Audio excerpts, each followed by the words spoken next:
Back to back market இன்னைக்கு நேற்று positive close ஆயிருக்கு. விச் மீன்ஸ் மார்க்கெட்ல இப்போ புல் ரன் ஸ்டார்ட் ஆயிடுச்சா அண்ட் இதுதான் பாட்டமா. ஆக்சுவலா என்ன நடந்தது, என்ன நடந்துகிட்டு இருக்கு, டீடைல்டாவும் கிளியராகவும் உங்களுக்கு எக்ஸ்பிளைன் பண்றேன். இந்த பாசிட்டிவ் மூவ்க்கு மெயின் ரீசன் இது pure relief rally and value buy. அதாவது மிடில் ஈஸ்ட் கான்ஃபிளிக்ட்னால majority of the investors panic selling பண்ணும்போது நம்ம டிஏஐ மேசிவா பையிங் பண்ண ஸ்டார்ட் பண்ணிருக்காங்க.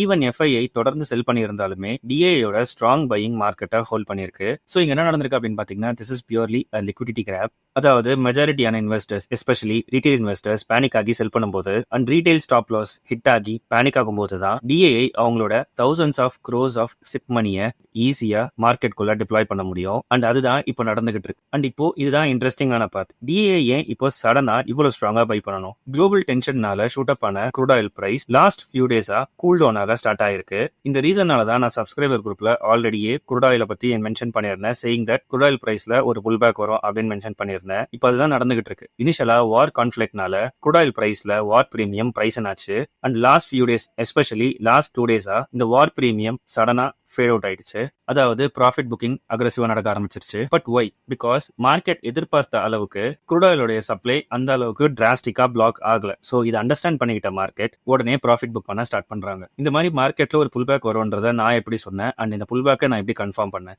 என்னதான் ஸ்ட்ரெயிட் ஆஃப் ஆல்மோஸ்ட் பிளாக்னு சொல்லி இருந்தாலுமே நிறைய டிரான்சாக்ஷன் அன்அஃபிஷியலா நடந்துட்டு தான் இருந்தது. எப்போ oil tankers and LPG vessels எல்லாமே சக்சஸ்ஃபுல்லா இந்த ஸ்ட்ரெயிட் ஆஃப் ஆல்மோஸ்ட் கிராஸ் பண்ணிடுச்சு அப்படின்னு சொல்லிட்டு ஒரு அஃபிஷியல் நியூஸ் வந்ததோ அப்பவே 100% கன்ஃபார்ம் ஆயிடுச்சு ஸ்ட்ரெயிட் ஆஃப் ஆல்மோஸ்ட் கம்ப்ளீட்டா க்ளோஸ் ஆகல அப்படின்னு சொல்லிட்டு. விச் மீன்ஸ் வார் பிரீமியம் எதனால பிரைஸ் ஆச்சு அப்படின்னு பாத்தீங்கன்னா கம்ப்ளீட்டா ஸ்ட்ரெயிட் ஆஃப் ஆல்மோஸ்ட் பிளாக் அப்படின்ற ரீசனால தான் அந்த வார் பிரீமியமே பிரைஸ் ஆச்சு. இப்போ அந்த விஷயமே அங்க நடக்கல அப்படின்னு சொல்லும்போது இமிடியேட்டா ப்ராஃபிட் புக்கிங் நடக்கும். It's very simple. அண்ட் இந்த மாதிரியான நியூஸ் இந்தியா மாதிரியான ஆயில் இம்போர்ட் பண்ற கண்ட்ரீஸ்க்கு ரொம்ப பெரிய ரிலீஃப். அது மட்டும் இல்லாம இந்த வார் கான்ஃபிளிக்ட்னால கண்டினியூஸா நம்மளோட இந்தியன் மார்க்கெட் ஃபாலோ ஆயிட்டே இருந்தது. அதனால மார்க்கெட் ஓவர் சோல் ஜோன் போயிடுச்சு. அதனால it look cheap especially large banks and metal stock. And இங்க ஒரு இம்பார்ட்டன்ட் பாயிண்ட் இருக்கு, அதை நம்ம கண்டிப்பா நோட் பண்ணிக்கணும். பிக் இன்வெஸ்டர்ஸ் எஸ்பெஷலி டிஐ மாதிரியான இன்வெஸ்டர்ஸ் ஸ்டாக்கோடைய பிரைஸை பார்த்துட்டு அது சீப்னு முடிவு பண்ண மாட்டாங்க. அவங்க ஃபார்வர்ட் பிஇ அப்படின்னு சொல்லிட்டு ஒன்று பார்ப்பாங்க. சிம்பிளா சொல்லணும் அப்படின்னு சொன்னா ஒரு கம்பெனியோட ஃபியூச்சர் ப்ராஃபிட்க்கும் அண்ட் இப்போ இருக்கிற ஷேர் பிரைஸ்க்கு உள்ள டிஃபரன்ஸ். ஒரு நல்ல ஷேர் எப்பவுமே அந்த 20 பிஇ அப்படின்ற அந்த ரேஷியோல ட்ரேட் ஆகும். ஆனா அதே ஸ்டாக் ஏதாவது கிரைசிஸ்னால 15 பிஇ அப்படின்ற அந்த லெவலுக்கு கீழே போச்சு அப்படின்னு சொன்னா